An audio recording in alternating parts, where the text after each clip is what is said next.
Ever since I was a kid, I've known about them, and obviously, yes, since I can never remember, the Smurfs have been around in so many iterations, and when I got hit up for this opportunity, I was like, of course, like, I'd love to be a part. It's such a long legacy. No Name's relationship with Smurfette is a really lovely relationship between the two of them, and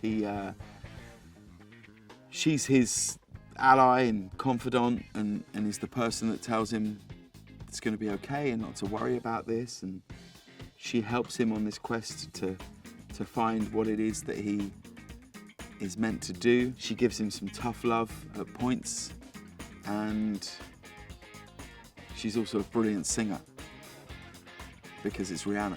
Chris Miller, the director, when he reached out to me, I'm a big fan of Chris Miller. I like the way he works.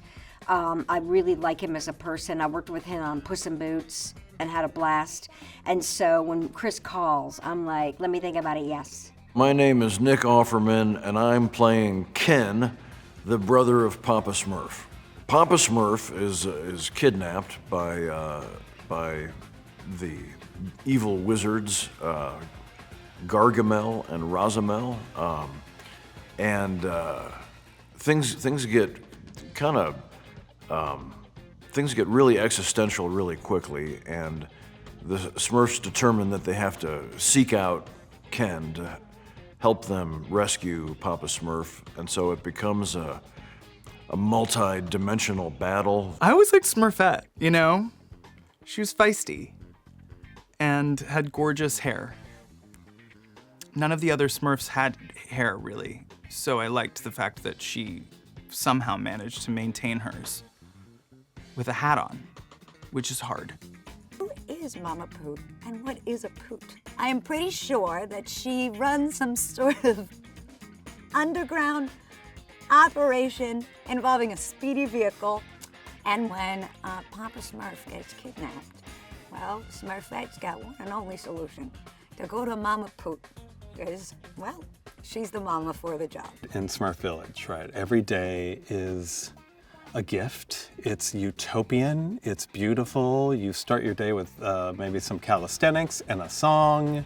Everyone has their thing. You're very safe and protected in this world, somewhere in the woods in Belgium, right? It's a secret location. And all of that gets taken away when the evil arch enemies of the Smurfs find out their location. They abduct Papa Smurf, they take him away, the patriarch, right?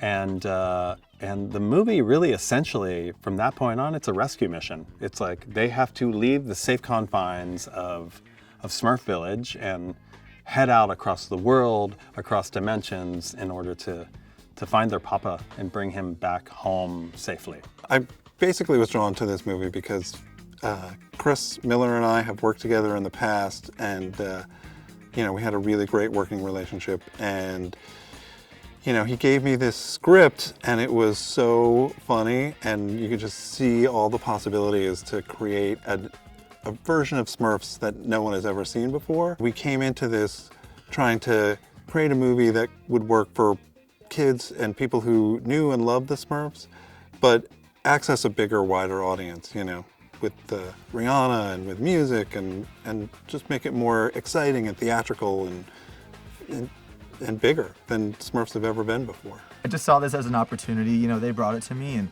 I'd never done anything like this before, but, you know, and especially when I knew, like, I had to put on, like, kind of like a funny voice, you know, it's like, it's kind of up my alley, so yeah, I just jumped at the opportunity and just decided to wing it. I love being part of the Smurfs universe because I have godkids, and this gives me street cred out in Maplewood, New Jersey, and that's very important to me. Plus, I was a fan of the movie, the original movie I remember watching, and I'm just really happy to be part of this universe. No Name is called No Name Smurf because he hasn't found his thing. He hasn't found his role. He hasn't found the thing that he is good at or meant for.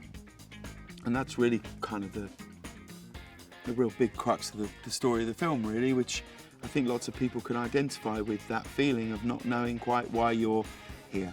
not knowing what you're meant for, not knowing what is the thing that you're going to do, particularly when you're surrounded with lots of friends who all have their absolute role and they know exactly what they're destined to do and be. And No Name is so kind of lost, really, that he's just called No Name Smurf. And the film really becomes a quest for him to try and find what is his thing. To me, that was the big headline when I first got offered this job, was Rihanna. Rihanna is making a Smurf movie and it's going to be full of her as Smurfette and her music. And so I'm over the moon. I'm like most of the world, I'm a massive fan of Rihanna, and I hope that she will agree to meet me one day and shake my hand as it's written in my contract. Joel is Razimel's assistant. He is fresh out of school. This is his big break. He is incredibly ambitious, if not very, very green. And I think he's dealing with a boss who both inspires him and confuses him at the same time. And I've been there. You know, I've been in the early days of PAing on sets. I certainly had to answer to a few people that made me question everything and anything. So yeah, you know, just bless him. He's doing his best. There was an opportunity here to use the original 𝘭𝘰𝘰𝘁 comics as a blueprint and making it contemporary for an audience today. You know, something that you could feel like you could reach into, that you could touch, that you could smell. That I felt like that was long overdue and a real opportunity. Smurfette is played by Rihanna, who is an icon, and justifiably so. And, you know, I think when she, you know, before we ever did any records with her, you know, she had said that she was taking on the role of this little blue badass. And that sort of informed how we looked at the character, because we knew that that's what Rihanna sparked to. So we thought, like, let's run with this. And it was great. It was just sort of a great sort of North Star for Smurfette. It's like a huge journey epic, you know what I mean? And I think to get the full experience, you would have to go and be with whoever, your family, your friends, whoever it was. And you know, like I said, like every person can relate to at least one character in the Smurfs or even Turtle, you know what I mean? And yeah, I just think all in all, the experience as a whole would just be better with family and friends, and to watch the journey and see how it all ends, it'd be great.